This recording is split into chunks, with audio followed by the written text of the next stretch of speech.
시청자 여러분 안녕하십니까? 대한민국이 잘 보이는 곳으로 모셔다 드리는 신통방통 정찬배입니다. 먼저 오늘의 핵심 뉴스입니다. 전주에서 열린 한 행사장에서 진보당의 강성희 의원이 윤석열 대통령에게 소리를 질러서 이 경호원들에게 끌려나가는 일이 발생했습니다. 이 사건 논란이 일고 있습니다. 윤태윤 기자입니다. 전주에서 열린 전북 특별자치도 출범식, 윤석열 대통령이 참석자들과 인사를 나눕니다. 이 자리에는 전주 지역구 의원인 진보당 강성희 의원도 참석했는데 윤 대통령과 악수를 나누다 말고 진행을 방해하며 소리를 지릅니다. 이러시면 안 됩니다, 대통령님. 국정 기조를 바꾸셔야 됩니다. 주변의 제지에도 강 의원은 계속 고함쳤고 결국 경호원들이 강 의원의 입을 막고 팔다리를 들어올려 행사장 밖으로 퇴장시켰습니다. 야권은 경호처가 과잉 대응했다며 즉각 반발했습니다. 국회의원을 범죄자 취급하듯 끌고 나간 것에 대해 유감을 표하며 대통령 경호처장의 즉각적인 파면을 요구합니다. 국민의힘은 강 의원이 주목을 끌려고 고의 소란을 피웠다며 사과를 요구했습니다. 대한민국의 국격을 떨어뜨린 강성희 의원은 전북 도민을 비롯한 국민 모두에게 속고대죄해야 할 것입니다. 대통령실은 대통령의 손을 놓지 않고 당기며 고성을 질렀다며 경호상 위해 행위로 판단될 만한 상황이었다고 해명했습니다. TV조선 윤태윤입니다. 대통령에게 소리를 지르던 국회의원이 경호원들에게 붙들려서 퇴장당하는 상황. 논란이 많은데요. 당시 어떤 상황인지 다시 한번 보시죠. 자, 한송은 기자, 어떤 상황이었습니까? 이 행사에 참석한 윤 대통령이 전북 의원들, 이 참석 인사들과 한 명 한 명 웃으며 인사를 하는 모습입니다. 이때 이 악수를 하던 진보당 강성희 의원이 대통령에게 뭐라고 말을 하는데요. 그렇네요. 이때 이 경호원들이 제지를 해도 손을 놓지 않자 결국 이 경호원들이 강 의원의 몸을 붙듭니다. 그리고 이 계단 위로 데리고 나가서 이 행사장 밖으로 쫓아냅니다. 그렇군요. 자, 이게 뭐라고 했는지도 좀 들어봐야 될 것 같은데 뭐라고 했던 건지 저희를 좀 볼륨을 좀 키웠는데요. 좀 더 자세히 들어보시죠. 이러시면 안 됩니다, 대통령님. 국정 기조를 바꾸셔야 됩니다. 같은 제2 전주방송 유진수 아나운서입니다. 반갑습니다. 자, 뭐 일단 대통령실이 해명을 내놨어요. 네, 그렇습니다. 지금 이제 논란이 커지니까 대통령실에서 이제 브리핑을 자처를 하면서 그 30초 분량의 전체 영상을 공개를 했습니다. 그러면서 지금 설명을 하기로는 경호처에서 그 손을 놓으라고 경고를 했고 대통령이 그냥 지나간 뒤에도 강 의원이 계속 고성을 지르면서 행사를 방해를 했다. 그러면서 이 잡은 대통령의 손을 자기 쪽으로 당기기까지 했다. 그래서 이제 그 경호실에서는 경호상의 위해 행위라고 판단을 해서 퇴장 조치를 한 것이다라고 그렇게 설명을 했습니다. 예, 위해 행위라고 판단될 만한 상황이었다. 자, 정치권 논란이 큰데 여야 어떤 입장입니까? 일단 이 국민의힘 이용호 의원, 이 진보당 강성희 의원 옆에 서 있었던 이 이용호 의원이요. 이 강 의원을 향해서 의도된 행패였다면서 악용하지 말고 이 대통령에 사과하라고 했습니다. 그리고 이 정의용 국민의힘 원내대변인도요. 이 강 의원의 행동은 이 논란으로 주목을 끌고 이 소란을 유발하기 위한 고의성 짙은 행위였다고 목소리를 높였습니다. 하지만 야권에서는 반발하고 있는데요. 이 충격적인 일이라며 거센 비판을 이어가고 있는 겁니다. 이 더불어민주당은 이제 무서워서 누가 대통령에게 직언할 수 있겠냐고 비판을 했습니다. 또 이 국민 목소리를 전하는 국회의원을 범죄자 취급해서 유감이라며 이 무도한 행태에 분노한다고 했습니다. 예. 자, 지금 이 상황 어떻게 보십니까? 자, 지금 이제 그 대통령이나 뭐 야당 대표나 여당 대표나 이런 사람들에 대한 안전 문제는 최근에 관심이 특별히 고조되고 있습니다. 그렇죠. 잘 아시다시피 특히 대통령의 경우에는 이 경호상 위해 요인이 발생할 경우는 그 자리에서 즉각적으로 조치를 취해야 하는 게 대통령 경호 수칙입니다. 그렇죠? 그렇기 때문에 자, 강성희 의원이 말만 한 게 아니고 더군다나 행동까지 했잖아요. 대통령 손을 잡고 놓지를 않았어요. 그게 뭐 6, 7초다, 뭐 7, 8초다 이런 보도들이 있던데 그거 굉장히 긴 시간입니다. 이 시간이면 대통령한테 그 위해 가능성이 있다고 판단하는 여러 가지의 그 경호실 기준이 있는데 저는 그 기준에 제가 알기로는 위반된다고 생각을 하고 이런 경호나 안전 문제는요 순간적인 판단이 대단히 중요하기 때문에 순간적으로 저걸 제압하지 않으면 안 된다.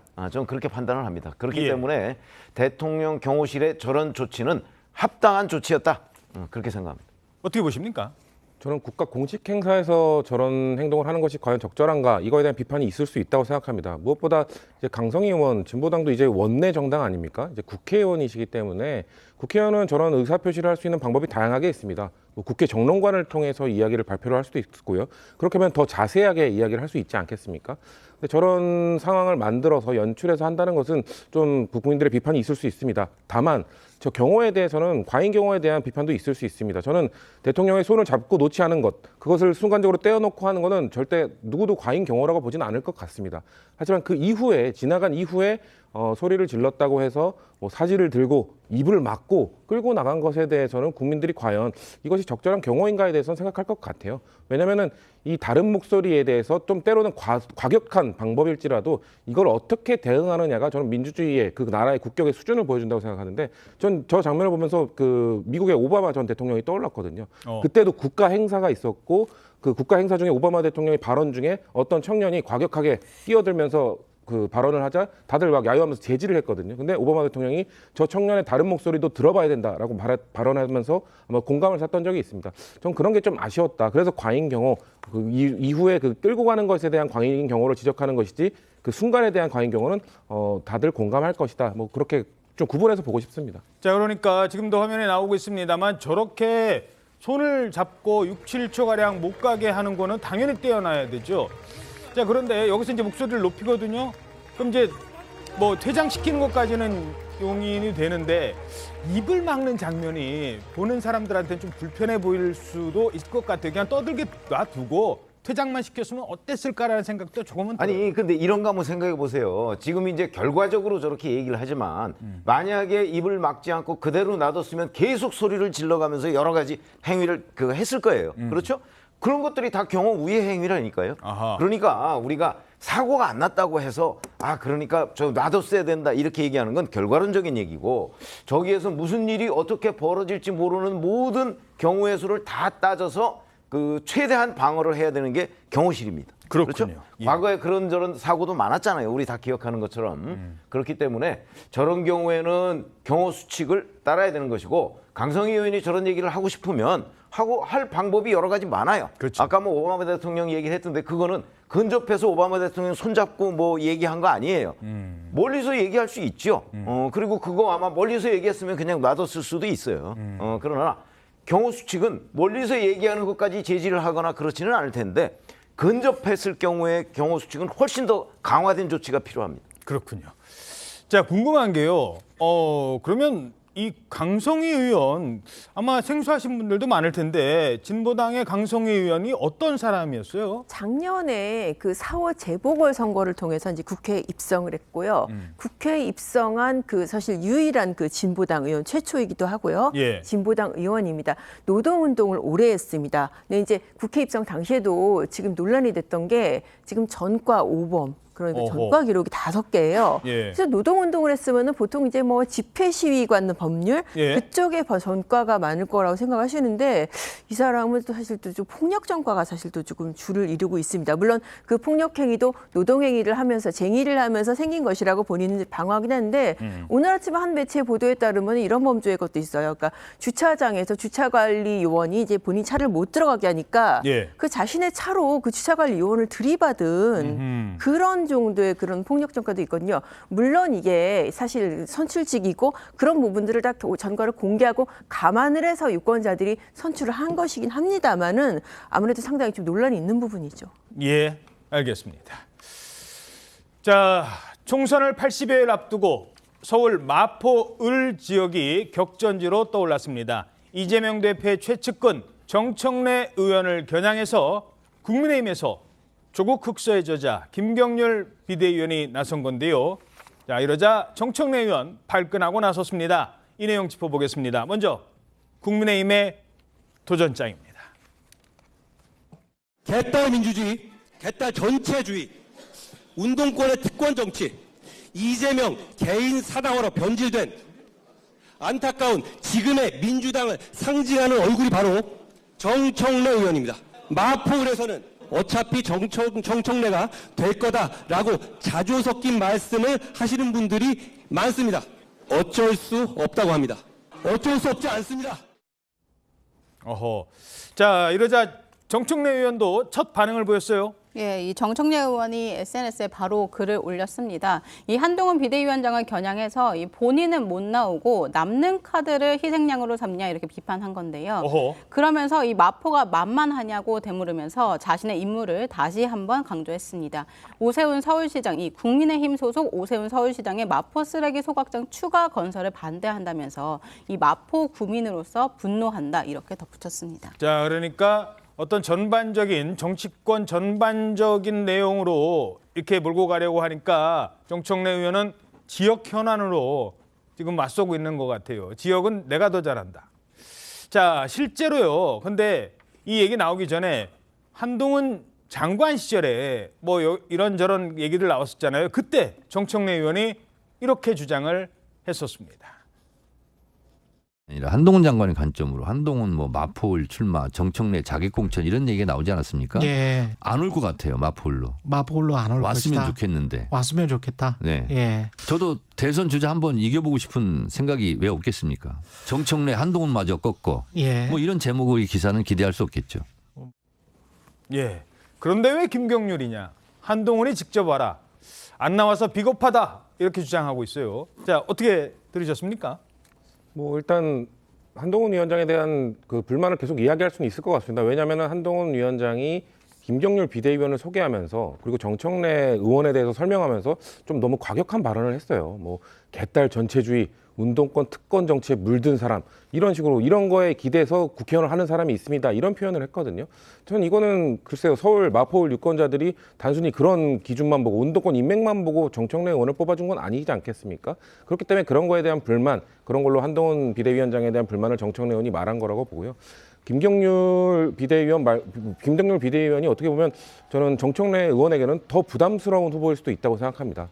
왜냐하면 그 정청래 의원의 스타일이 뭐 중도 확장형은 아니지 않습니까? 좀 지지층을 확고히 하는 스타일인데 김경률 비대위원은 좀 중도 확장형의 정치인으로 보입니다. 왜냐하면 참여연대 출신이고. 그렇죠. 참여연대 출신이고 진보에서 넘어왔고 또 저 그 국민의힘 넘어간 이후에도 뭐 계속해서 김건희 리스크라든지 국민의힘의 좀 아픈 부분을 계속 건드리면서 좀 중도 보수층에 어필할 수 있는 발언들을 계속하고 있지 않습니까? 어허. 그런 측면에서 정청래 의원도 저는 물론 인지도도 높고 탄탄하시기 때문에 뭐 걱정은 안 하실 타입이라고 보지만 그래도 제가 볼 때는 김경률 비대위원 만만치 않을 거다. 그래서 지금 그런 차원에서 나온 정청래 의원의 발언이 아닐까라고 생각합니다. 그렇군요.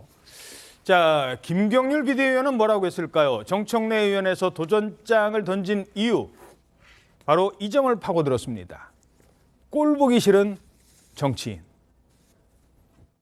다들 그런 망상 한 번씩은 하잖아요. 참 이렇게 제일 꼴 보기 싫은 정치인이 이런 말 해도 되나? 그런 얘기를 했어요. 한번 제가 만약에 출마를 한다면 마포울 같은 곳에 정청래 의원이 있는 곳에 한번 출마하고 싶다 이렇게 말씀을 드렸고 당에서 정한 절차대로 저는 하고 싶은 생각입니다. 예. 자, 뭐 발언 그대로 옮기기보다는 약간 순화를 한다면 비호감이 있는 정치인이기도 해요. 뭐 강한 지지 세력도 있지만 또 비호감도 높은 정치인이긴 합니다. 이 점을 파고들었네요. 아니 김경률 비대위원 경우에는 한때 이제 같은 진영에 있었던 사람이잖아요. 정청래 의원과. 근데 이제 조국 사태를 계기로 해서 그 진영을 이탈해서 지금 이제 국민의힘까지 왔는데 뭐 아시다시피 정청래 의원에 대한 논란은 뭐 대단히 많습니다. 이제 이른바 팬덤, 정청래 의원의 팬덤도 있고요. 그 안티 팬덤도 당연히 있겠죠. 그러다 보니까 이제 지금 말씀하신 비호감 얘기도 나올 수밖에 없는 건데 그럼 호감이 높으냐, 비호감이 높으냐 결국 이거 가지고 이제 승부가 결정되지 않겠습니까? 그렇죠. 그래서 아마 이제 한동훈 비대위원장은 과거에 이 마포을 지역에서 정청래 의원을 꺾은 사람이 있어요.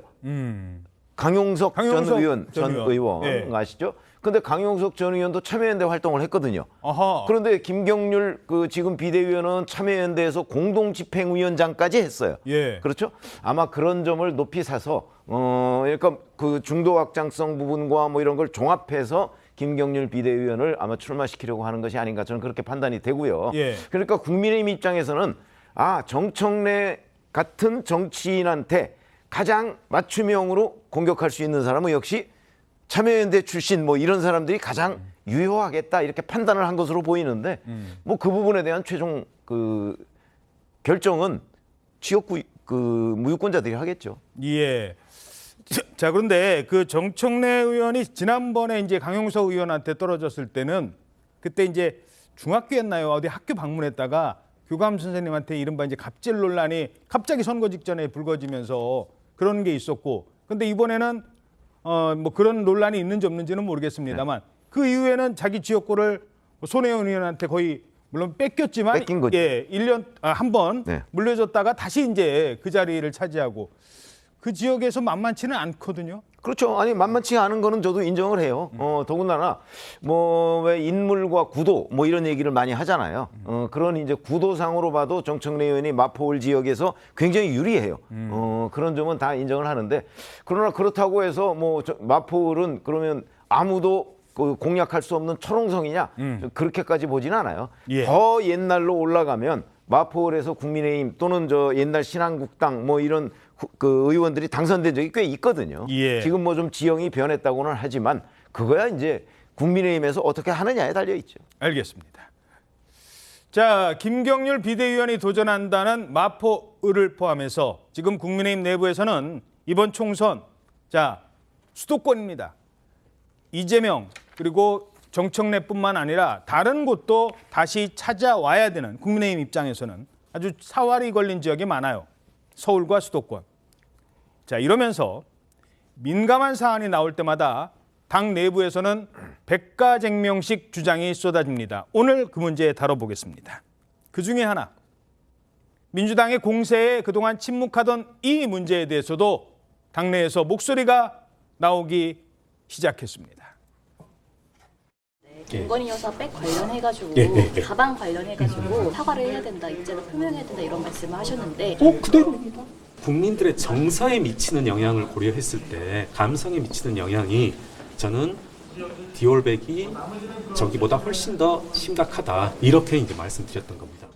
뭐 디올백 같은 경우는 함정이긴 하지만 부적절했다 이런 부분에 대해서 솔직하게 사과를 하고 이해를 구하는 것이 저는 어쨌든 공인으로서 바람직한 자세라고 보고요.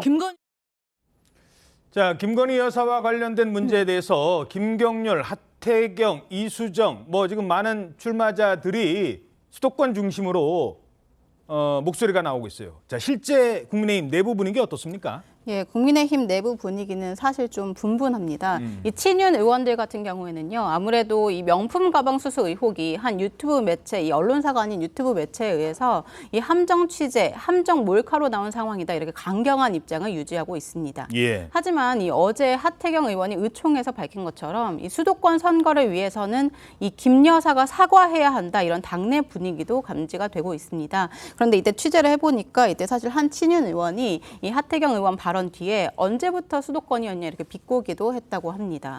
네, 그리고 이 지역구가 텃밭이냐 험지냐 아니면 이 계파에 따라서 의견은 달라지는 모습입니다. 그런데 분명한 건 이 김건희 디올백에 대해서 사과를 해야 한다 이런 분위기가 감지된다는 겁니다. 이 특히 한동훈 비대위원장이 어제 처음으로 김건희 디올백 논란에 대해 입을 열었습니다. 그랬죠. 이 첫 우려 표명 이렇게 보도가 많이 나오긴 했지만 이 한 위원장을 잘 아는 인사는 확실히 이 이슈에 대해서 문제 있다는 입장이다 이렇게 설명하기도 했습니다. 예. 자, 하지만 국민의힘에서는 이 사건의 본질은 사실 자기네들이 산 거잖아요. 그 파우치.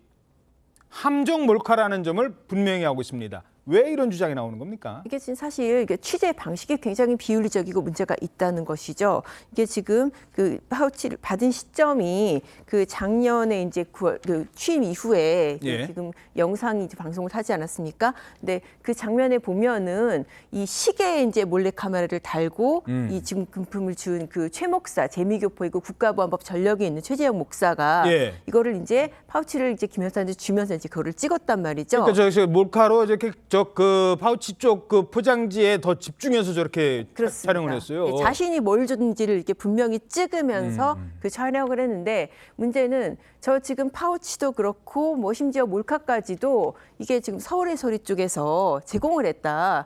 그런 얘기를 최재형 목사가 이제 다른 방송에서 인터뷰를 했어요. 서울의 소리 쪽에서 아 목사님이 무슨 돈이 있습니까? 그러면서 이제 이 파우치하고 뭐 심지어 이게 몰카 장비 이것까지도 이제 그쪽에서 제공을 했다. 이제 그런 얘기를 했단 말이죠. 이제 이렇게 되면은 금품을 주고받는 거를 내가 그냥 찍은 게 아니라 이 상황을 일부러 그러니까 돈을 들여서 만들어 놓고 함정에 빠뜨린 것이 아니냐. 그래서 이제 뭐 함정 불법 기획 취재자 이제 이런 논란이 제기가 된 거죠. 그렇죠. 자, 하지만 함정 몰카임에도 불구하고 국민들께 설명을 드려야 되고 그렇게 넘어가야 된다라는 목소리가 나오는 겁니다. 아무리 함정이라고 해도 대통령 부인이기 때문에 그동안 침묵하던 한동훈 위원장 역시 이렇게 얘기합니다. 기본적으로는 함정 몰카이고 그것이 처음부터 계획된 것이 맞습니다. 그렇지만 저는 과정에서 분명히 아쉬운 점이 있고 국민들께서 걱정하실 만한 부분이 있었다고 저도 생각합니다. 그렇기 때문에 제가 제2부실과 특별감찰관에 대한 검토 문제를 전향적으로 말씀드렸던 것입니다.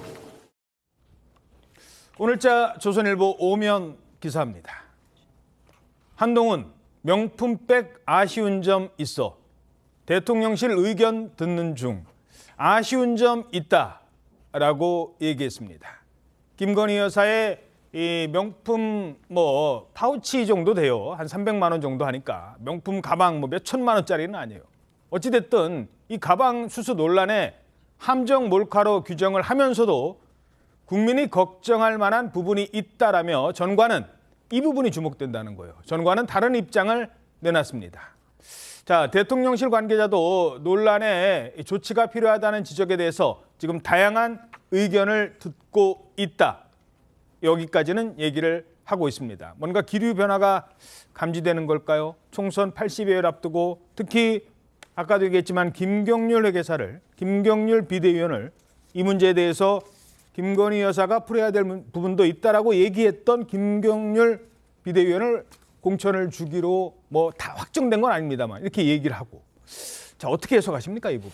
자, 그렇게 보면 이제 한동훈 국민의힘 비대위원장이 이 명품백 문제를 돌파하기 위해서 뭐 김경률 비대위원을 시켜서 일부러 저런 얘기를 하게 한 거냐? 이런 데까지 가면 그거는 저희가 취재를 지금 못한 영역이기 때문에 뭐라고 할 수는 없지만 비슷한 시점에 이런 얘기가 나오고 그런 얘기를 한동훈 비대위원장이 받았던 걸 보면 뭔가 한동훈 비대위원장이 이 문제에 대한 해법을 뭐 용산과 얘기를 하고 있든가 아니면 해법으로 용산을 압박하든가 뭐 그 정도는 지금 이 기획을 하고 있는 것 아닌가 하는 정도는 우리가 충분히 알 수가 있는 대목입니다.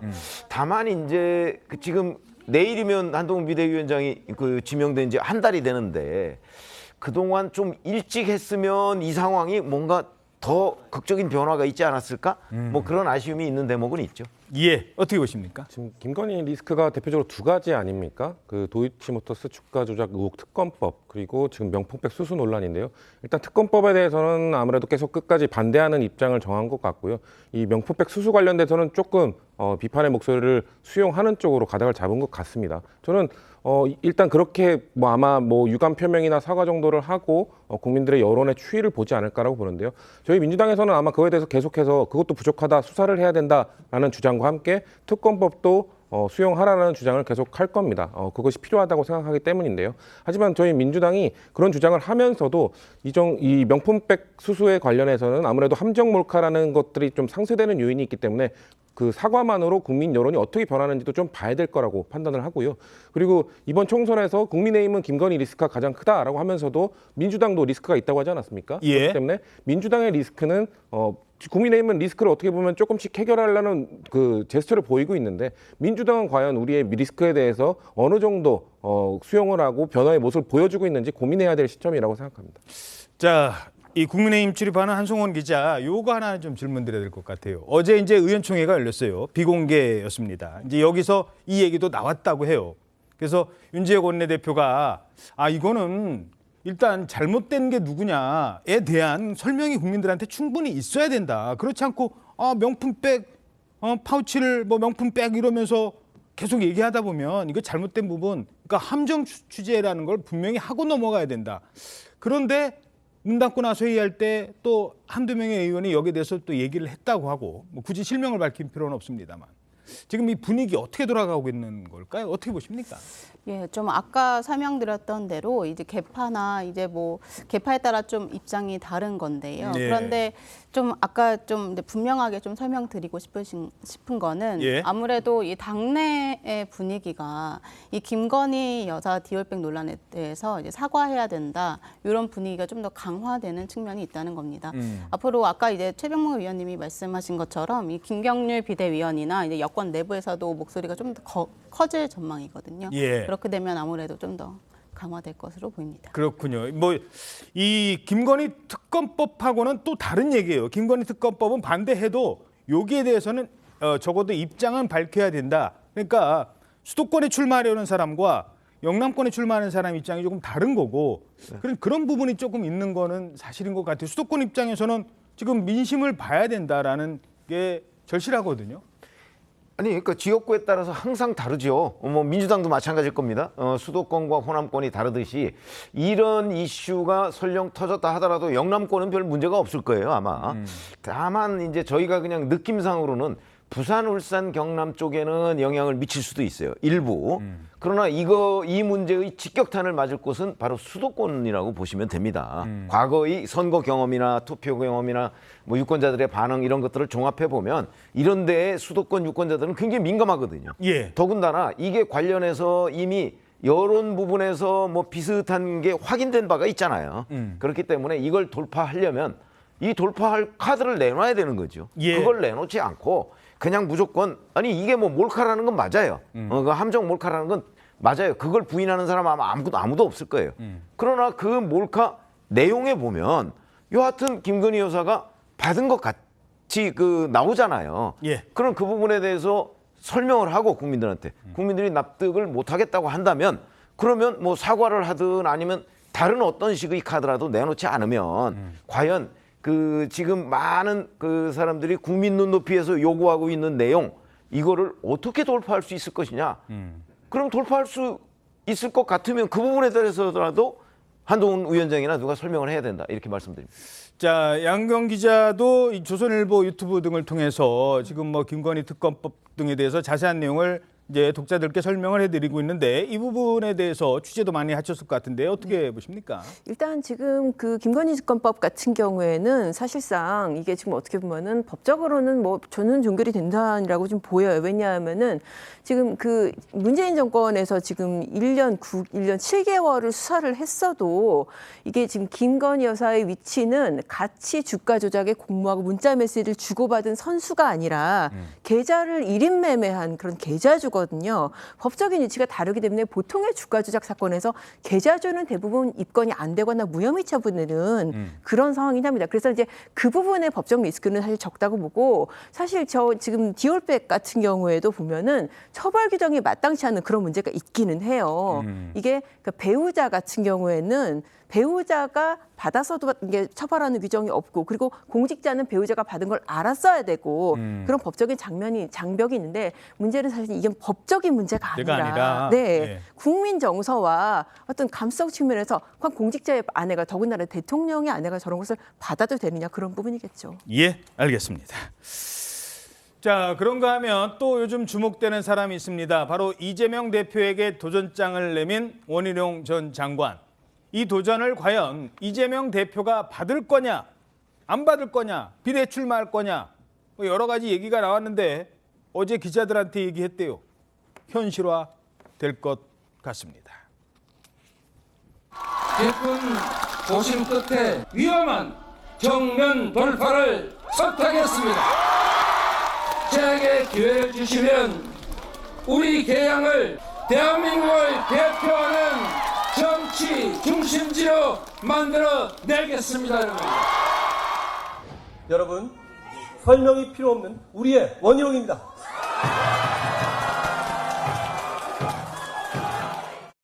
대한민국이 앞으로 나가야 되는데 돌덩이 하나가 자기만 살려고 이 길을 가로막고 있습니다. 이 돌덩이가 누군지 여러분 아시죠?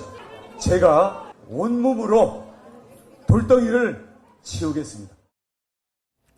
자, 이러자 이재명 대표가 개항할 출마 여부에 대해서 아니 지역구 의원이 어디 가요? 이렇게까지 얘기했다고요? 네, 맞습니다.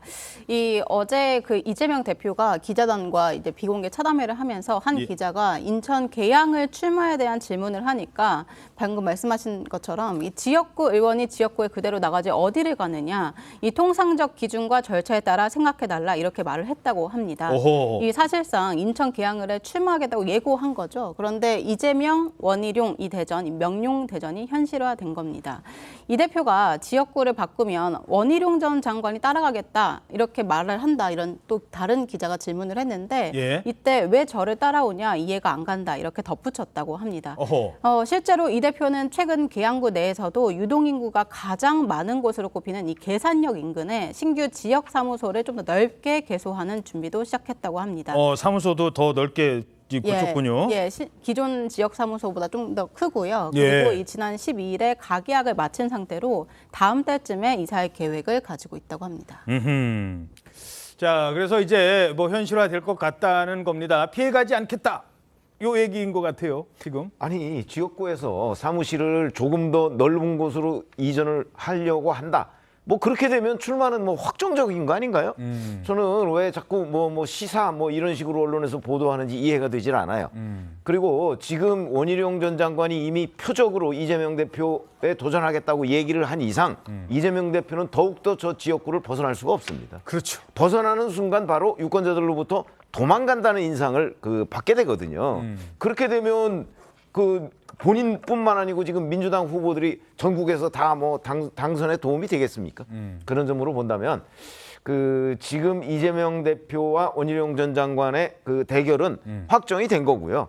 다만 확정됐을 경우에 이제 승부가 어떻게 날 것이냐, 이런 부분에 집중하는 것이 아주 현실적이다 이렇게 봅니다. 자, 그러면 누가 이길 것이냐, 요거는 이제 투표해봐야 되겠죠. 근데 이게 누구에게 불리하냐, 이재명 대표에게 좀 더 불리할 수 있다. 왜냐? 전국을 다 지금 총선을 이끌어야 되는 대표가 여기에 묶여 있으면 다른 곳 지원도 요새도 못 가고 여론조사 돌렸는데 막 박빙이면 본인 지역구 떠날 수 있겠습니까? 그래서 그런 얘기가 나오고 있어요. 그랬더니 요즘에 부쩍 이름이 많이 나오는 친명을 자처하고 나선 정봉주 전 의원이 이재명 대표 출마와 관련해서 이런 말을 했습니다.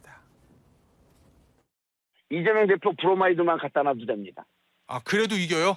그러니까 이재명 대표는 전국 순회 다니고 원희룡 전 장관은 막 개항을 바닥 훑고 다녀도 브로마이드만 있어도 이긴다. 중요한 것은 이재명과 민주당의 정신이 개항을 해 있다는 것이지 이재명이라고 하는 실물은 국민들이 질리도록 많이 봤습니다. 민주당과 이재명의 공감대, 그리고 여러분과 함께 하겠다는 이 정권에 꺾이지 않겠다는 마음, 중요한 것은 꺾이지 않은 마음입니다. 브로마이드 아시죠? 큰 사진. 그거만 그냥 시내에다가 몇 장만 갖다 놔도 이긴다. 어떻게 보세요? 정봉주 전 의원도 정말 그렇게 생각을 할까요? 정말 저 발언은 진짜 어떻게 보면 총선용, 공천용 발언이라고 저는 생각이 들고요. 참고로 지난 지금 재보궐선거, 그러니까는 2022년 6.1 재보궐선거 때 결과를 알려드리면은 그때 당시에 인천의 토박이 의사가 사실 전국적인 인지도로 보니 이재명 후보랑 비교가 안 됐었죠. 그럼에도 불구하고? 네, 윤영선 후보가 44%, 그리고 이재명 당시 후보가 55%.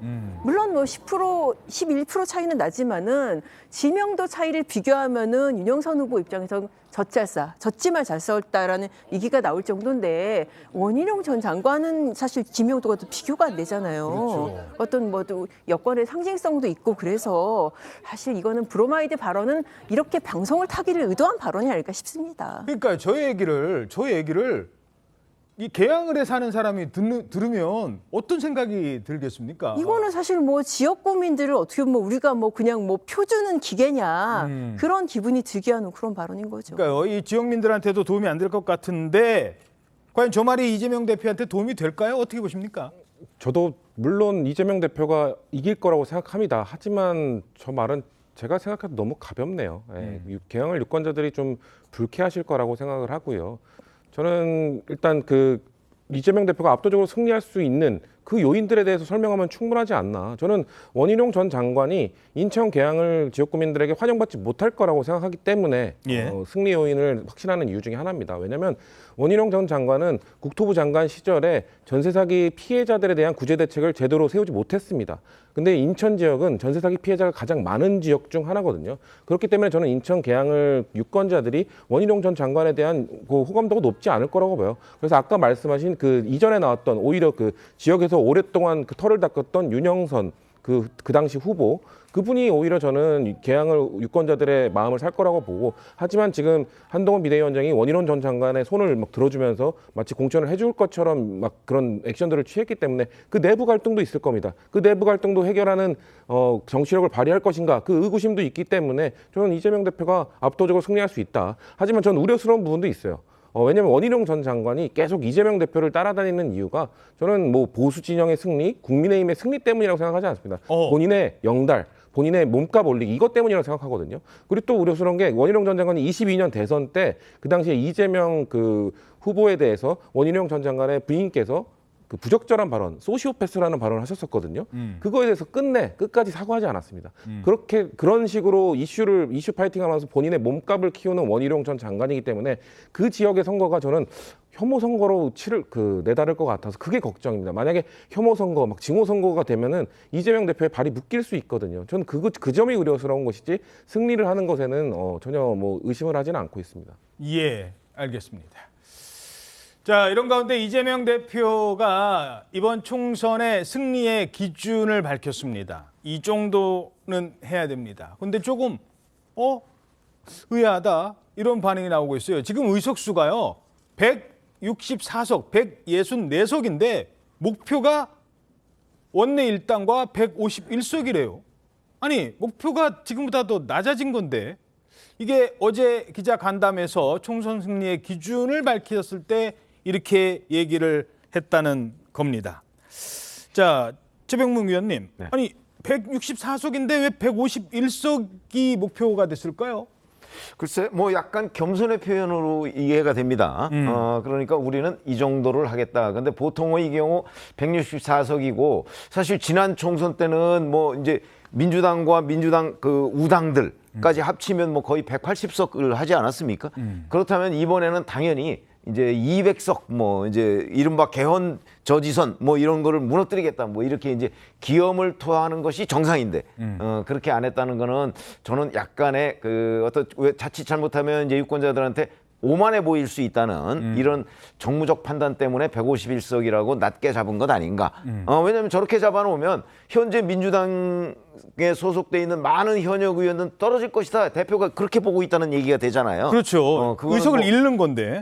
그렇기는 한데 그렇더라도 그 일종의 훨씬 더 이 오만해 보이지 않으려는 그 나름대로의 판단 때문일 것으로 이렇게 이해가 됩니다. 예, 한때는 뭐 200석 얘기도 민주당 내에서 나왔지 않습니까? 대통령 탄핵 가능한 그 의석까지 반발이 좀 심하자 151석으로 줄였는지는 모르겠습니다. 목표 수치라고 하니까요.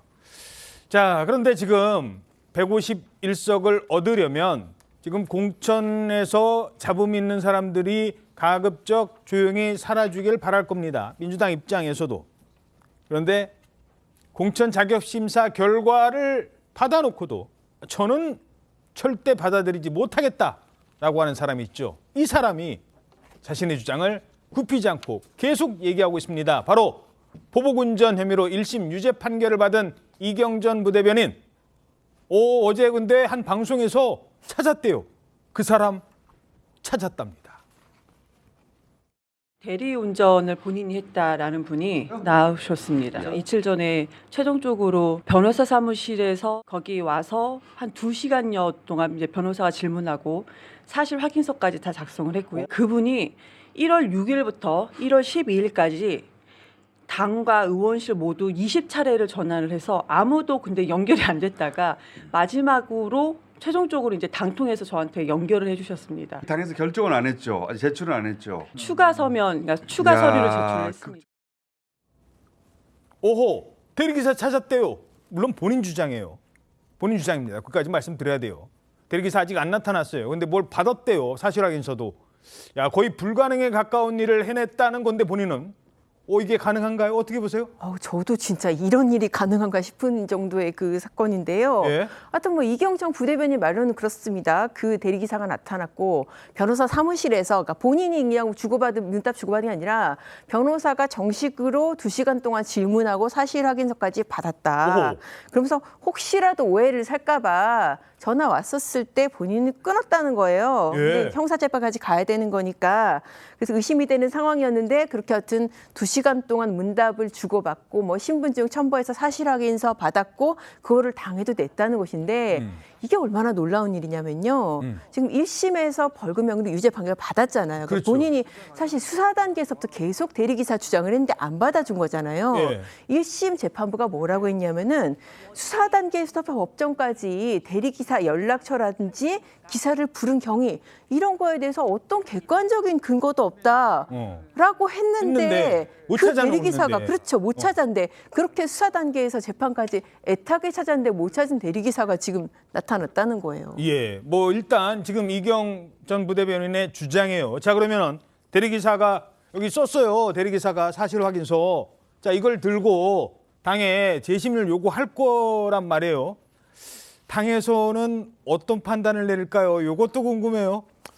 전 이경 부대변인이 뭐 억울한 게 있다면 뭐 풀길 바랍니다. 하지만 뭐 적격 부적격 문제가 결국 그 법적 처벌에 따라서 판단을 내린 걸로 알고 있습니다. 그렇기 때문에 법적 그 판결의 문제가 해결되지 않았을 때 과연 어떻게 이 적격 부적격 심사위나 아니면 공관위에서 판단할지는 뭐 제가 재단할 수 있는 문제는 아니지만요. 예. 저는 뭐 지금 적격 부적격 뭐 그걸 통과하더라도 공관위가 있지 않습니까? 공관위는 최종 심사가 있는데 저는 공관위가 아마 추가 서류에 설득력이 있는지 뭐 아주 객관적으로 검토할 거라고 봅니다. 왜냐하면 저는 공관위에 대한 신뢰가 개인적으로 있는데요. 공관위 위원장을 맡고 있는 임혁백 교수님께서 뭐 친명, 뭐 가까운 사람이라고 해서 절대로 뭐 느슨한 잣대를 들이대거나 그럴 분이 저는 아니라고 믿습니다. 그래서 아마 공정한 판단 하에 이게 설득력이 있는지를 당에서 판단할 거라고 저는 믿고 있습니다. 그러면 이걸 심사하는 데서는 그 사기 확인서를 확인도 안 하고, 그러니까 대리기사라는 분이 나타났다면, 네. 그분이 변호사를 만났다면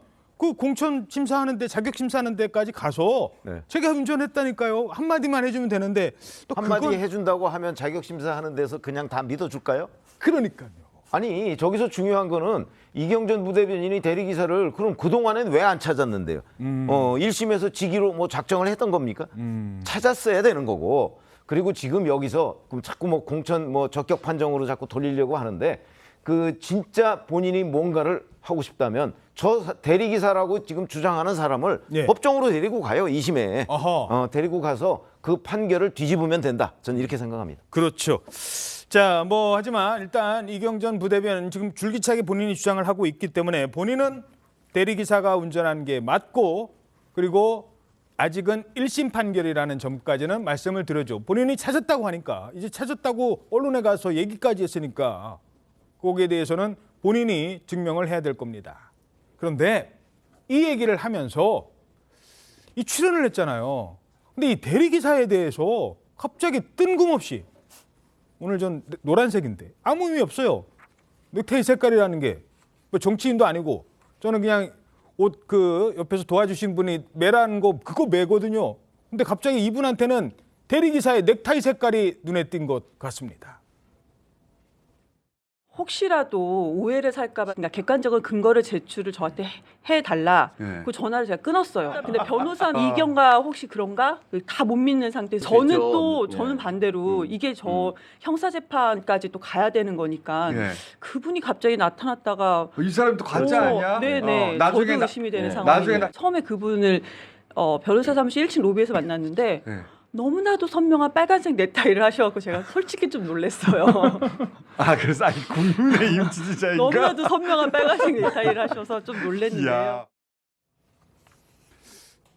그러니까 이분이 나타났어요 하고서는 그분이 사실 확인까지 썼어요 했는데, 근데 그분 색타이가 빨간색이라 빨간색 넥타이를 맨 사람은 저를 잘 못 믿겠네, 또 이런 얘기까지 하는 거예요 지금? 그러니까 본인 주장의 구체성을 좀 거기에 그 두기 위해서 저는 일부러 빨간색 얘기를 했다고 보는 거죠. 뭐 제 개인적인 판단입니다만은.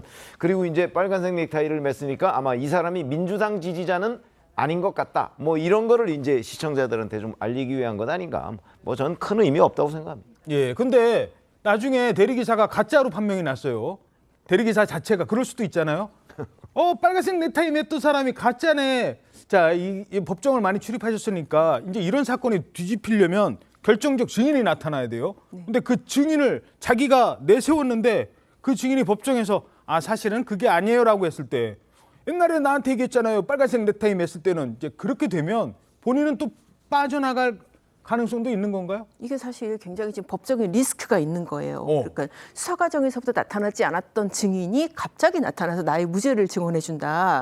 그리고 이제 실제로 증언하다 보면 요새 사실 어떤 이슈가 굉장히 부각이 되냐면 위증과 위증교사. 그렇죠. 위증교사. 그런 문제가 당연히 생길 수밖에 없어요. 이재명 대표도 지금 그것 때문에 재판받고 있잖아요. 맞습니다. 사실 이게 법원에서 보면은 법원을 속이는 거잖아요. 판사를 속이는 거기 때문에 과연 이 사람이 제대로 된 증인인지 그때 당시에 대리기사를 했던 사람인지 그 부분이 정말 제대로 검증되지 않은 채 이게 공천 단계가 아니라 진짜 법원까지 넘어간다. 이거는 정말 굉장히 위험한 상황이 됐을 거 아마 그런 부분을 염두에 뒀기 때문에 이제 이경선 부대변인도 아까 그런 얘기를 했겠죠. 내가 그냥 좀 처음에는 좀 못 믿어서 전화도 안 받았다. 그리고 뭐 2시간 동안 변호사가 면담을 했다라고 하는데 정말 사법적으로 접근할 때 정말 신중해야 됩니다. 예, 알겠습니다. 자, 다음은 요즘 여야가 이 총선 앞두고 공천 경쟁도 합니다만 이 정책 경쟁도 하고 있습니다. 어제 뭐 많은 공약들이 나왔잖아요. 근데 눈에 띄는 공약이 있습니다. 아니 논란이 되는 공약이 있습니다. 일부 어르신들은 화가 날 수도 있는 사안입니다. 이준석 위원장이 이 개혁신당 위원장이 정강정책 만들어내면서 띄운 정책이 뭐냐? 어르신들 지하철 천안까지요. 어르신들 온양 온천까지 그냥 운동 삼아 가시는 분들 많아요. 아이고 그래 몸도 안 좋고 옆에 있는 김영감 같이 가 그래가지고 뭐 가서 목욕도 하고 오시고 돈도 별로 안 들거든요. 그렇게 운동 삼아 왔다 갔다 하는 게 지하철입니다. 지하철이 돈 내고 타면은 비용이 만만치 않거든요. 그런데 이걸 무임승차를 폐지하겠다는 겁니다. 현재 65세 이상에게 제공되는 지하철 무상 이용 혜택을 폐지하겠습니다. 이 비용은 현재 대부분 도시철도 운영기관의 부채로 남게 되어 미래 세대에게 전가되고 있는 비용입니다. 전국 950만 명에 달하는 만 65세 이상 노인층에게 월 1만 원에 해당하는 연간 12만 원의 교통카드를 지급하도록 하겠습니다.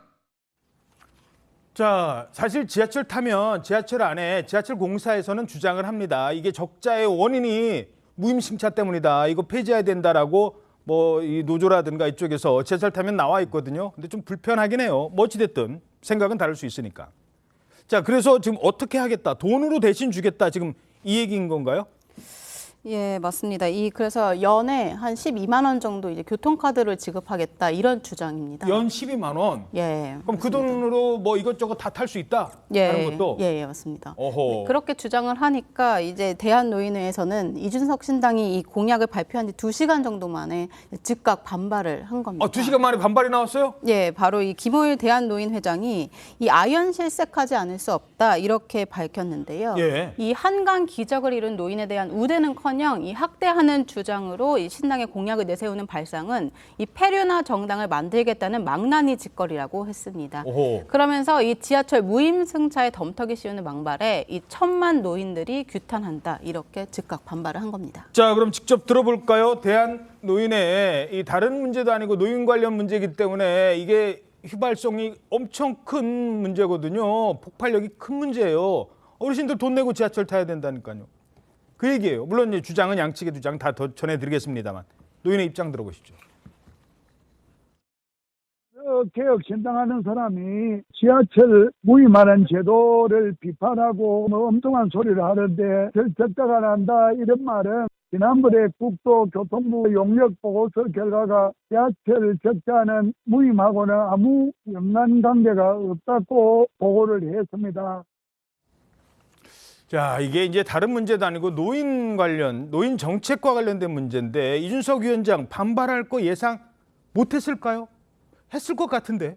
예상하고 내놓은 정책이라고 생각을 해야죠. 왜 그러냐면 이제 이준석 전 대표의 개혁신당이라고 하는 것은 이제 뭐 이대남 또는 20, 30대 남성층 주로 이쪽을 겨냥하고 있는 거 아니겠어요? 그러니까 이 사람들의 이제 호소를 하기 위해서는 자, 노인들에 대한 일정한 정도의 뭐 복지 혜택 축소 이렇게 되면 표가 이 사람들한테 더 강력하게 나오지 않을까. 아마 이런 계산을 한 것으로 보여요. 지지층 결집이다. 그렇게 보이는데 글쎄 저희들의 경험으로 보면 노인들의 복지 이런 혜택을 줄인다고 해서 청년층이 열광한다고 저는 생각하지 않아요. 그런 점에서 본다면 저거는 뭔가를 잘못 짚은 것 아닌가. 이 정책적으로 저게 결국 표 때문에 저랬을 텐데 표 계산법으로도 잘못된 것 아닌가 저는 그렇게 판단이 됩니다. 그러니까요. 이 정책을 만들다 보면 이런 정책이 있습니다. 어떤 정책이 나왔을 때 적극 반대층이 있는 게 있어요. 그리고 적극 찬성이 있지만 어떤 사안은 반대한 사람은 적극적으로 반대를 해요. 근데 찬성하는 사람은 뭐 하면 좋고 뭐 아니면 말고 노인들한테 지하철 요금 안 받겠다? 그러니까 이거 폐지하겠다? 그럼 노인들은 적극 반대할 거예요. 근데 노인 아닌 분들은 뭐 그럼 좋은데 뭐 아니면 말고 이럴 수 있거든요. 근데 공약이라는 게 그래서 민감한 겁니다. 어떻게 보세요? 글쎄요, 저는 2030 세대가 이 공약을 듣고 뭐 좋은데라고도 생각 안 할 것 같은데요. 저는 이 공약에 대해서 좋지 않게 생각할 거라고 봅니다. 저는 이준석 전 대표의 정책 발표를 보면서 이렇게 괜찮은 문제 제기를 이렇게 나쁜 방식으로 할 수 있나. 저는 문제 제기는 괜찮다고 봐요. 왜냐하면 저도 들으면서 알았는데 그렇죠. 지방에 계신 분들은 혜택을 못 누리는구나. 역세권이 아닌 분들은 혜택을 못 누리는구나. 저는 그건 이해가 됐습니다. 하지만 또 공감이 전혀 안 되는 부분은 그 제도를 도입했던 당시에는 노인 인구가 3%에 불과했지만 지금은 너무 많아졌다. 저는 그 공감하지 못합니다. 더 많아졌기 때문에 초고령화 사회가 됐기 때문에 노인 빈곤 문제가 생겼기 때문에 더더욱 이 정책은 확대를 해야 되는 거죠. 그러니까 이준석 대표도 아마 기존 정책 유지하면서 차별을 받는 분들에 대한 그거를 확대하자고 얘기하고 싶었을 겁니다. 근데 그러면은 밋밋하죠. 노인 교통 정책을 확대합시다. 이런 밋밋하니까 좀 자극적으로 이슈 파이팅을 하기 위해서 저런 나쁜 방식을 썼다고 생각하는데요. 성공했죠. 왜냐하면 어제 거대 양당이 정책을 발표했음에도 이준석 전 대표의 개혁신당의 정책이 이슈화되지 않았습니까? 저는 근데 출산 휴가보다. 그렇죠. 저는 그렇게 나쁜 방식으로 이슈 파이팅하는 게 과연 개혁신당이나 정치인 이준석에게 도움이 될지는 저는 퀘스천 마크를 달고 싶습니다. 근데 이런 논란에 대해서 대한노인회가 반발하는 논리가 있는데 그게 굉장히 흥미로워요. 이런 거잖아요. 예를 들어서 지금 노인들이 무임승차를 하기 때문에 지하철 적자가 누적됐다 이렇게 돼 있죠. 그러면 노인들이 승차를 한다고 해서 현재 예를 들어서 6분 간격인 지하철 배차 간격을 4분 간격으로 줄인다든가 이런 거 없잖아요. 어차피 6분 간격에 지하철이 돌아다니는 거예요. 그렇죠? 그렇죠. 거기에 이제 노인 승차하시는 분 어르신들 좀 하시는 거예요. 그러니까 노인들 때문에 지하철 배차 간격을 줄인다든가 지하철을 더 많이 투입하는 건 아니잖아요. 그렇죠. 그런 점은 명확하게 하고 넘어가야 된다. 저는 그렇게 생각합니다. 알겠습니다. 자, 이 문제 앞으로 휘발성이 좀 강한 문제이기 때문에 어떻게 또 알려질지 좀 더 짚어보도록 하겠습니다. 자, 다음은요. 울산시장 선거와 관련된 얘기입니다. 이게 지난 지방자치단체장 선거인데 이번 총선까지 영향을 미칠 것 같다는 겁니다. 문재인 전 대통령의 친구로 알려진 송철호 전 울산시장이 그때 김기현 전 대표를 꺾고 당선이 됩니다. 그때 이 출마했던 선거에 청와대가 개입했다, 문재인 청와대가 개입했다라는 의혹입니다. 근데 의혹이 어느 정도 사실로 드러났어요. 지금 1심에서 유죄 판결 나왔잖아요. 근데 그때 기소를 안 했던 사람들이 있어요.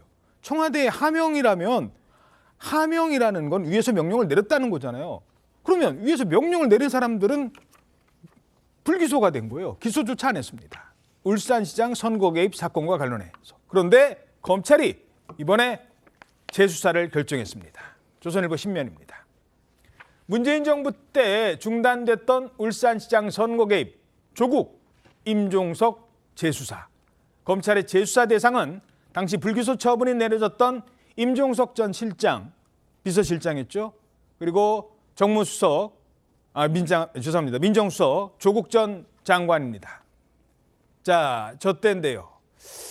글쎄요, 지금 관련된 분들이 화면에 나와서 그렇습니다만 검찰이 그때는 불기소, 근데 지금은 재수사.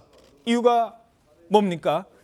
예, 일단 가장 큰 이유는 아무래도 이번 판결에서 민정수석실 관계자들이 모두 유죄가 나온 부분일 겁니다. 아, 유죄가 나왔으니까. 예, 근데 이 재기수사 명령이라는 게 상급 검찰청이 수사에 미흡한 부분이 있었다고 판단할 때 다시 수사하라고 이제 명령을 내리는 거죠.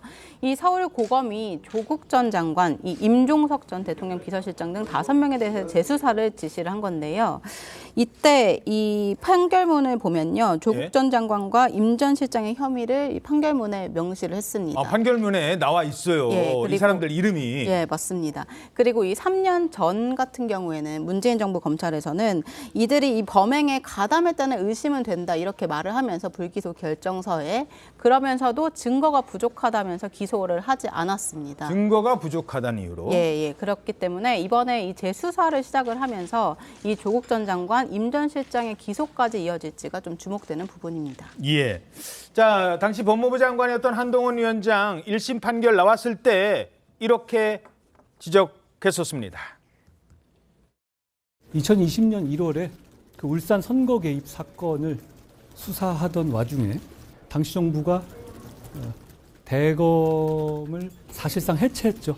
결국 진실이 밝혀지고 책임질 사람이 책임지게 될 거라고 생각합니다. 검찰이 할 일을 할 거라고 생각합니다.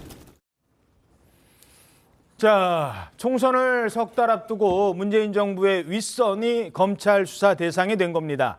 이거 파장도 적지 않을 것 같은데 이 사건 쭉 취재하셨으니까 뭐 재판까지 1심까지 어떻게 보세요? 제가 이제 말씀하신 대로 이제 수사 단계부터 이제 쭉 취재를 했었는데 이게 정말 충격적인 사건이에요. 그러니까 대통령하고 친한, 대통령의 친구로 알려진 송철호 변호사를 당선시키기 위해서 3가지로 개입을 했다는 거군요. 문재인 청와대가 그러니까는 하명 수사, 없는 제명을 만들어서 상대 후보, 당시 김기현 후보를 수사를 하고 강제 수사를 하고 또 공약 개발을 같이 청와대가 도와주고 상대 후보에 대해서 좋은 자리를 주면서 매수를 해서 일본에 무슨 영사 가고 싶다. 맞습니다. 그래서 당내 후보의 그 출마를 갖다가 제지를 하고 그런 식으로 조직적으로 개입을 했다는 혐의로 기소가 된 그런 사건이거든요.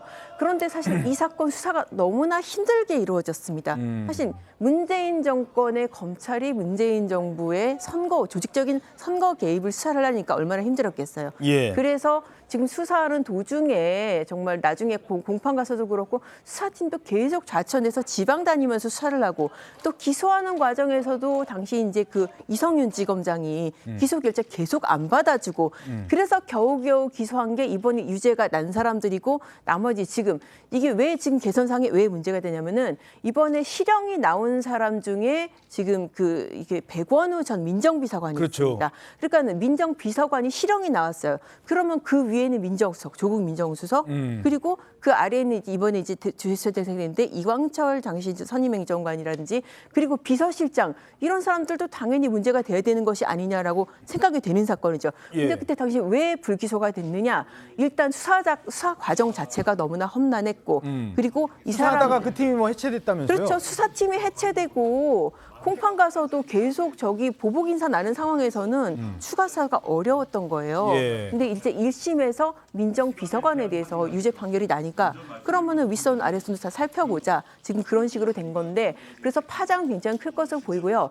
다만 이게 기소가 아니라 재수사니까 수사 결론이 언제 어떻게 날 것인가 그 부분은 좀 지켜봐야겠죠. 예, 기소가 또 아니기 때문에 또 이분들 뭐 출마에는 큰 영향은 또 없을 것 같아요. 본인들 출마에는 수사를 맞습니다. 받는다고 해서. 이른바 좀 황운하 판결이라고 하잖아요. 그러니까는 뭐 본인이 지금 뭐 심지어 실형이 나왔어도 사직서 내면 그게 수리가 안 돼도 출마를 할 수 있게 대법원이 판결을 그렇게 했기 때문에 출마의 지장이 없긴 합니다. 예, 여담입니다만 이번에 뭐 드러났습니다만 총영사, 일본의 영사가 뭐 이렇게 좋은 자리인지 모르겠습니다만 그거를 주면서 회유를 했다. 옛날에 기억나십니까? 드루킹 사건 때 그때도 관련자가 뭐 센다이 총영사 가고 싶다고 뭐 이랬잖아요. 일본의 영사들은 왜 자꾸 그런 자리로 가는 건지 뭐 관련이 없겠습니다만 그런 생각도 들었습니다.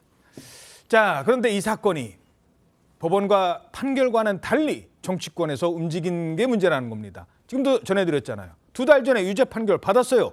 근데 이분은 공천 적격 판정을 받으면서 논란이 됩니다. 납득할 수 없는 판결이고요. 청탁수사든 함양수사든 명백히 존재하지 않는 내용들이고 또 경찰은 지극히 정상적인 수사를 진행했을 뿐인데 이러한 피고 측의 정당한 항변을 법원이 무슨 이유로 받아들여지지 않았는지 이 부분을 이해하기 어렵습니다. 항소심에서는 무죄가 이루어질 것으로 역시 확신하고 있습니다. 총선 출마를 시사한 전 정권 인사들이 재수사를 받게 됐고 게다가 더 큰 지적을 받는 거는 유죄 판결까지 받은 사람이 공천 적격, 물론 공천을 받은 건 아니에요. 공천에 심사할 자격은 된다라고 했거든요. 자, 이 사건 총선 이후에도 분명히 영향을 줄 것 같은데 왜냐하면 결과에 따라 재판 결과에 따라 또 최강욱 전 의원 같은 일이 벌어지지 말라는 일도 없잖아요. 물론 유무죄는 아직 판단할 수 없습니다만. 어떻게 보십니까? 글쎄 황운하 의원이 이제 1심 판결에 대해서 자기는 이해할 수 없다 이렇게 얘기를 하잖아요. 글쎄 저는 그래서 2심 판결을 좀 빨리 했으면 좋겠어요. 저 1심 판결이 11월 말에 나왔거든요. 예. 그러니까 사실 형식상으로 본다면 이제 5월 말에 다음 회기가 그러니까 황운하 의원이 만약에 대전에서 또 당선이 된다면 5월 말에 임기가 시작할 거 아니겠어요. 아마 빨리 하면 그때쯤에는 2심 판결이 나올 수도 있지 않을까. 저는 이렇게 생각해서 황운하 의원이 지금 2심에서 무죄를 확신한다고 했는데 정말 그렇게 나올 것인지 저는 그렇게 나오지 않을 거라고 보거든요. 저는 법조인은 아니지만 그래서 저 울산시장 이제 이 선거 개입 사건이라는 것이 사실은 너무나 많은 증거가 있습니다. 이제 송철호 당시 울산시장의 경제부시장 했던 사람의 메모부터 해서 전화 통화 내역까지 워낙 많은 내용이 있기 때문에 1심이 거의 4년 가까이 끌다가 징역형 이런 게 나오긴 했는데 2심은 좀 법에 규정된 대로 한 4개월여 만에 좀 빨리 끝냈으면 좋겠다. 이런 판단이 이렇게 생각이 됩니다. 그런데 1심 나오는데 4년이 걸렸습니다. 거의 4년 가까이. 그러니까 국회의원 임기 다 채웠잖아요. 물론 지금 황운하 의원이 유죄다 무죄다. 1심에서 유죄지만 또 2심, 3심은 더 지켜봐야 된다는 것까지는 말씀을 드리죠. 그런데 민주당에서도 이제 공천을 두고 논란이 되는 사람들을 자꾸 이제 얘기가 되면 좀 부담이 될 수밖에 없을 것 같아요. 그렇습니다. 사실 그래서 저는 이 적격 부적격 심사를 민주당만 하고 있는 제도이지 않습니까? 괜히 긁어부스럼 되지 않았나라는 오히려 우려가 있습니다. 왜냐하면은 지금 국민의힘이나 민주당이나 이런 재판 중이거나 유죄를 실형을 선고받은 상황은 똑같습니다. 국민의힘에도 정진석 의원도 지금 1심에서 실형을 선고받은 상황이거든요. 명예훼손? 그렇죠. 사자 명예훼손으로 지금 1심 실형 선고를 받은 상황이고 김연아 전 의원도 지금 당직 3개월 징계를 받은 이후에도 뭔가 지금 예비후보 등록해서 뛰고 있거든요. 그러니까 각 당의 양당의 공관위가 판단할 문제인 것 같아요. 근데 양당의 공관위가 어느 정당이 더 엄격하게 할 경우 그거에 대해서는 국민들이 저는 판단을 할 수도 있다고 생각합니다. 근데 양당이 또 전부 다 느슨하게 판결을 한다. 공관위가. 그러면은 어떻게 보면 제3지대에서 비판할 또 요인이 생기는 것이죠. 저는 그래서 일련의 과정들, 공관위의 판단, 양 당의 판단을 보면서 국민들께서 좀 심판을 해주실 거라고 봅니다. 죄송한 질문인데, 아이고 괜히 했다는 생각도 드세요? 괜히 공천 적격 부적격 이거 만들었다가? 저는 적격 부적격 심사가 낮은 허들, 과속 방지턱 정도의 낮은 허들인데. 그 정도가 될 거라고 생각했는데 근데 일부 도전자들은 그 과속 방지턱조차 넘지 못하지 않았습니까? 그것 때문에 논란이 사실 된 거거든요. 사실 모든 사람들이 정말 낮은 허들로 넘게 해줬다면은 오히려 이런 게 문제가 되지 않았을 텐데 누구는 넘겨주고 누구는 이것조차 못 넘게 하니까 논란이 된 거거든요. 그래서 저는 이 정도의 좀 공정성 논란이 있을 거면 국민의힘처럼 그냥 예비후보 등록 이후에 공관위가 판단하게 하는 게 맞지 않나? 저는 그렇게 생각합니다. 예, 알겠습니다. 하지만 제도 자체의 취지는 상당히 좋았다는 그렇죠. 평가는 받고 있습니다. 거기까지 말씀드리죠. 다음 소식입니다. 류현진, 김하성. 야, 이 메이저리그에서 뛰고 있는 한국을 대표하는 이른바 월드 클래스 야구 선수죠. 근데 이번엔 류현진도 당했답니다. 류현진 선수가요, 후배한테 협박을 당해서 거액의 돈을 뜯긴 것으로 경찰은 파악하고 있습니다. 지난번에 김하성한테 돈 뜯어냈다는 바로 그 후배를 경찰은 지목하고 있습니다. 정은하 기자가 취재했습니다. 전직 프로야구 선수 임혜동 씨는 2021년 류현진 선수와 다툼이 있었던 것으로 알려졌습니다. 당시 임 씨는 김하성 선수와도 갈등 관계였습니다. 경찰은 임 씨가 폭행을 당했다며 류현진 선수를 협박한 것으로 보고 있습니다. 실제 류 선수는 지난해 임 씨에게 3억 8천만 원을 송금한 것으로 경찰은 파악했습니다. 임 씨가 상습 폭행을 빌미로 김하성 선수에게 뜯어낸 것으로 알려진 돈도 4억 원에 이릅니다. 한국을 대표하는 메이저리거 2명에게 받아낸 돈이 7억 8천만 원인 겁니다. 그동안 경찰은 임 씨를 3차례 불러 조사하고 휴대전화 포렌식 등을 통해 혐의 입증에 주력해왔습니다. 임 씨는 모든 혐의를 부인하고 있습니다. 2년 동안 연락을 한 적이 없고 금전 요구나 이런 것들 단 한 번도 없었어요. 경찰은 공갈 혐의로 임 씨에 대해 구속영장을 신청했습니다. TV조선 정은아입니다. 자, 그러니까요. 같은 사람이 김하성뿐만 아니라 류현진도 협박을 했다. 와, 경찰이 지금 이렇게 보고 있는 거예요? 그렇습니다. 경찰이 파악한 바에 따르면 전직 프로야구 선수 출신인 임혜동 씨가 김하성 선수에게뿐만 아니라 류현진 선수에게도 뭔가 공갈한 것이 아니냐, 돈을 떠드는 것이 아니냐 이렇게 보고 있습니다. 일단 임혜성 씨와 류현진 선수가 지난 2021년 좀 다툼이 있었다고 합니다. 예. 지금 일각의 보도에 따르면 아마 그 임 씨가 로드 매니저 역할을 해줬다고 하는데요. 어허. 로드 매니저라고 하면은 뭐 운전도 해주고 여러 가지 일정을 그렇죠. 같이 챙겨주는 다니면서. 같이 다니긴 했는데 좀 다툼이 있었는데 이것을 빌미로 굉장히 많은 돈을 요구해서 결국은 류현진 선수가 3억 8천만 원을 송금한 것으로 지금 경찰이 파악한 것으로 전해지고 있죠. 그런데 말씀해 주셨듯이 김하성 선수도 임 씨에게 4억 원 정도를 송금한 것으로 지금 알려지고 있거든요. 그랬었잖아요. 그러니까 이제 피해액을 현재까지 파악한 바에 따르면 7억 8천만 원 정도로 추정이 되는데 어쨌든 김하성 씨 측에서 임혜동 씨를 지금 공갈욕 혐의 등으로 이제 고소를 했고 또 이런 사건이 지금 발생한 건데 경찰에서는 이번에도 임혜동 씨에게 공갈을 적용할 것으로 보이고요. 중요한 것은 지금 사전 구속영장을 신청을 했습니다. 그래서 또 영장이 어떻게 발부가 될지 또 다른 관심사입니다. 자, 그러니까 류현진, 김하성의 공통점은 메이저리그에서 뛰고 있고 뭐 광고에도 나오고 몸값이 정말 천정부지인 선수들이에요. 이런 선수들이 뉴스에 만약에 후배 폭행, 만약에 갑질 뭐 이런 거 나오면 안 되잖아요. 그러니까 로드 매니저 해주고 평소에 친하게 지내다가 갑자기 이제 뭔가 이렇게 시비가 붙으면 형 나 때렸어. 형 나한테 갑질했어. 이러면서 뜯긴 돈이 지금 몇 억씩 된다는 거예요, 지금? 그러니까요. 지금 두 사람한테 거의 8억 가까운 돈이 지금 건너갔다는 것인데 이렇게 되면은 사실 공갈이라는 게 법적으로는 협박을 해서 돈을 뜯어냈다는 거거든요.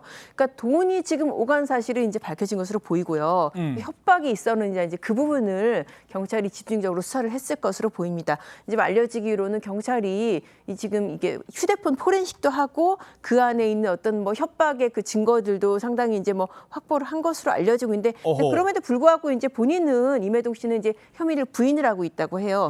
그래서 이제 영장 담당 판사가 그러니까 이 사람의 부인 진술과 그리고 경찰이 확보한 증거와 둘 중에서 어떤 게 더 믿을 만한지 그리고 만약에 이 사람을 그대로 풀어줬을 경우에 증거인멸이라든지 추가 협박 가능성이 없는지 그런 부분을 중점적으로 심사를 할 것으로 보입니다. 예, 물론 본인은 협박한 사실에 대해서 부인하고 있다고 합니다. 자, 다음 소식입니다. 참 지난해 특히 이 흉기난동 사건이 많았죠. 충격을 줬던 사건이 많습니다. 특히 지난해 8월에 분당의 서현역 쇼핑몰 앞에서 일어났던 그 분당 흉기난동 사건, 정말 많은 사람들이 충격을 받았던 그 사건입니다. 화면 보시죠. 자, 저 사건인데 최원종, 저때 어떤 사건이었죠, 저게? 예, 분당구 서현동 흉기 난동 사건 지난해 8월 일어났는데 일어난 시점, 장소 모두 많은 사람에게 충격을 줬습니다. 사건이 발생한 시간이 오후 5시 50분, 여름이기 때문에 깜깜하지가 않아요. 예. 그리고 그 장소가 바로 분당구 서현동 모 백화점 앞, 그리고 백화점 안이었습니다. 그게 사람들 제일 많은데요. 그러니까 누구나 좀 피해자가 될 수 있는 거 아니야? 라는 좀 논란이 일었는데 이 최원종이 일단 차를 몰고 인도로 돌진해서 무려 시민 5명이 이 차량에 덮치는 사고가 있었고요. 여기서 그치지 않고 최원정이 이 백화점 안으로 들어가서 1층, 2층에서 흉기를 휘둘렀습니다. 닥치는 대로. 그렇습니다. 그래서 일단 그 사고로 인해서 60대 여성 1명, 20대 여성 1명이 심한 부상을 입어서 병원에 옮겨졌지만 결국은 사망을 한 상황이고요. 또 나머지 12명도 굉장히 크고 작은 부상을 입은 상황이었습니다. 사형을 선고한 이유 뭡니까? 그러니까 겸찰이 이제 사형을 선고해달라고 요청을 한 거고요. 그래서 이제 법원이 사형을 선고할지를 이제 두고 봐야 되는데, 구형, 네, 구형으로 예, 이제 죄송합니다. 검찰이 구형을 한 거고요. 근데 검찰이 이제 구형을 한 것은 이 사건 범행 자체가 그야말로 묻지마 범행이고 어떻게 보면 테러 성격이 있는 그런 범행이잖아요. 예. 무차별, 그러니까 무슨 원한 관계가 없는 지금 무차별 다수를 대상으로 이 흉기 범행을 한 것이기 때문에 굉장히 재질이 안 좋다고 본 거고 또 범행 이후에도 반성도 안 하고 그러니까요. 피해자들은 엄벌을 원하고 있고 이렇기 때문에 이 피고인을 영원히 사회에서 격리 조치를 해야 된다라는 그런 취지에서 사형을 구형을 한 겁니다. 이럴 때 피의자들이 빠져나가려고 하는 게 있습니다. 정신적인 문제로 치료가 저는 필요한 사람입니다. 이런 주장을 하고 있다고요? 예, 최원종과 변호인 측이 바로 이런 주장을 펼치고 있는 상황입니다. 일단 경찰이 파악한 바에 따르면요. 최원종은 지난 2020년 조현성 인격장애 진단을 받았고요. 3년 정도 제대로 치료를 받지 않아서 망상 상태로 범행을 저질렀다 이렇게 파악을 했다라고 합니다. 그렇다 보니 최원종 측은 이런 것을 근거로 나는 스토킹을 받고 있었다라는 생각을 했다라고 주장을 하면서 나를 해하려는 스토킹 집단에 속한 사람들을 해쳤고 그것을 통해서 스토킹 집단을 세상에 알리려고 했다라고 주장을 한다라고 합니다. 그러나 과연 피해자들이 사망까지 한 상황에서 이런 주장이 받아들여질 수 있을지는 지켜봐야겠습니다. 하지만 최원종에 의해서 참 그렇게 함께 살던 부부가 눈앞에서 부인이 숨졌습니다. 해외여행 같이 가자고 약속까지 했는데, 자 그래서 이게 탄원이 엄벌 탄원이 한 1,500건이 넘는다고요? 네, 그렇습니다. 저희가 이제 그 법조 취재하면서 사건 번호 넣고 대법원의 사건 진행 상황 이제 검색을 하면은 이게 탄원서 낸 게 쭉 떠요. 그러니까 사람 이름을 안 나오는데 땡땡땡 김땡땡 탄원서 이렇게 해서 스크롤을 내리다가 지칠 경우가 있거든요. 그 정도로 많군요. 네, 아마도 이제 이 사건도 그런 사건의 범주가 아닐까 싶고요. 그래서 이제 다음 달 1일에 그 선고가 열릴 예정인데 과연 이게 또 사형 선고가 될지, 왜냐면 또 판사들 입장에서 어차피 사실상 사형 폐지국이라서 이게 선고에도 집행이 안 되는데 의미가 있는지 또 그런 생각들을 하는 분들도 있기 때문에 최종 양형을 좀 봐야 될 것 같습니다. 알겠습니다. 다음 소식입니다. 다음은 축구 선수 황의조 관련 소식입니다. 황의조가 불법 촬영 그리고 2차 가해 혐의로 경찰 수사를 받고 있죠. 그러면서 서울경찰청 사이버수사대가 이 황의조 선수를 출국 금지했습니다. 이러자 황의조 선수는 나는 지금 요즘에 TV에서 중계하는 그 아시안컵 뛰어야 되는데 지금 못 뛰고 있어요. 이러면서 경찰 못 믿겠어요라고 합니다. 이 내용 전해드리죠. 일단 출국 금지 조치를 당했어요. 예, 그렇습니다. 지난 16일 경찰에서 황의조 선수에 대해서 출국 금지 조치를 처했는데요. 경찰의 주장을 종합해보면 황의조 선수가 수차례 출석에 불응을 했다라는 겁니다. 한마디로 수사에 제대로 협조를 하지 않는다 이렇게 경찰은 파악하고 있다는 건데요.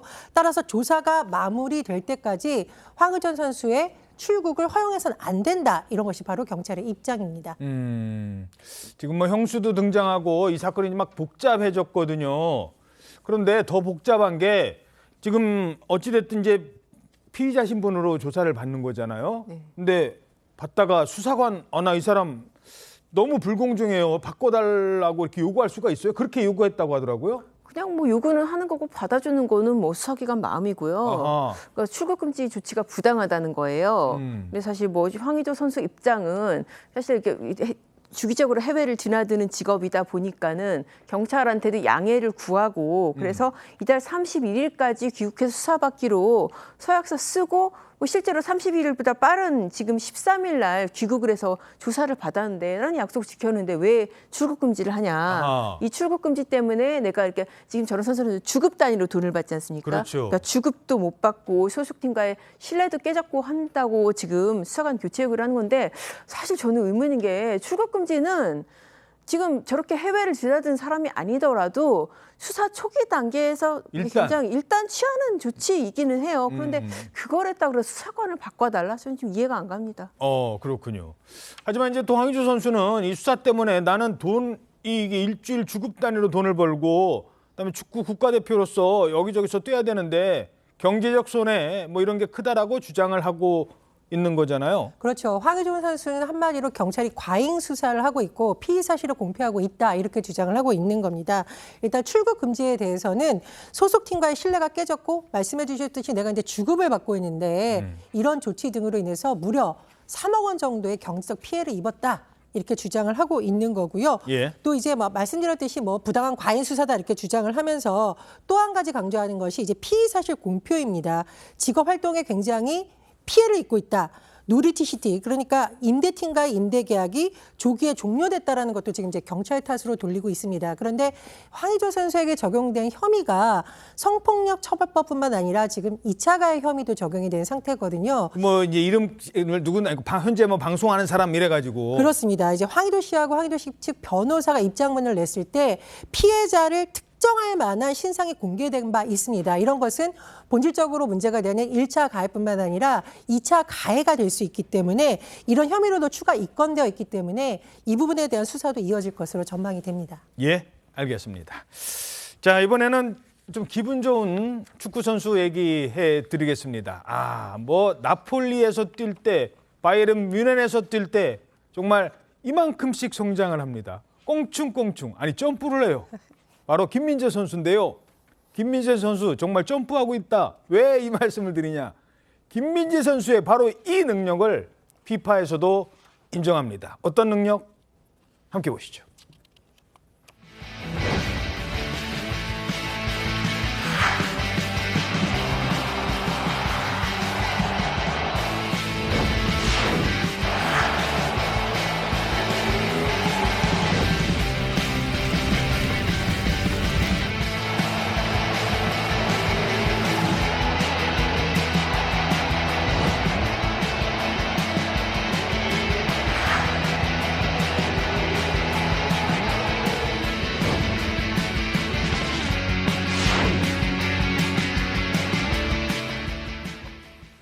야, 공중볼 처리 능력이랍니다. 다른 것도 아니고, 야, 이게 유럽 선수들이 좀 큽니까? 게다가 센터백이라는 자리는요, 판더베이크라고 또 다른 선수입니다만 키가 2m 이런 선수들이에요. 거기서 판더베이크랑 붙으면 어떻게 될지도 궁금한데 공중볼 처리 능력이 정말 세계 최고라고요? 네, 그렇습니다. 이게 그냥 단순히 인상 비평이 아니고 피파 산하의 국제 스포츠 연구소라는 것입니다. 네. 여기서 나름대로 이제 데이터를 분석을 한 거예요. 900분 이상을 소화한 그 프로 선수들 대상으로 공중볼 횟수, 판다이크 다음이네. 네, 경합에서 승리한 비율 이런 것들을 다 계산을 해서 보니까 지금 반다이크밖에 없는 거예요. 바로 위에는. 이야, 반다이크라고요. 정말 연봉이 엄청난 선수가 있습니다. 근데 그 선수 다음 세계 2위래요. 지금도 보세요.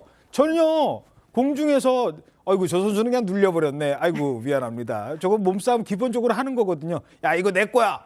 오, 김민재 정말 멋있네요. 지금 그런데 64년 만에 아시안컵 우승을 위해서 우리 대표팀에서 현재도 열심히 뛰고 있는데 괴물 수비수와 함께라면 더 기대를 해볼 수도 있을 것 같습니다. 그렇죠. 보통 사람한테 괴물이라는 영어 쓰면 기분 나쁠 수 있는데 김민재 선수의 괴물이라는 건 능력이 너무 뛰어나다는 거거든요. 사실 이탈리아에서 뛸 때부터 괴물이 나타났다 이렇게 불려서 김민재 선수가 식당 가면 돈을 안 받으려고 해가지고 김민재 선수가 제발 돈 받아라. 괴물한테는 그렇죠. 돈 못 이렇게 받는다. 일화가 전해질 정도이고 독일로 이제 이적을 해서 굉장히 훌륭한 선수로서 활약을 하고 있는데 뮌헨이 굉장히 명문가잖아요. 그렇죠. 바이에른 뮌헨. 여기에서도 여러 가지 수비뿐만 아니라 최근에 보면은 아까 공중볼 다루는 능력, 그래서 네. 공격수로서도 굉장히 지금 각광을 받고 있습니다.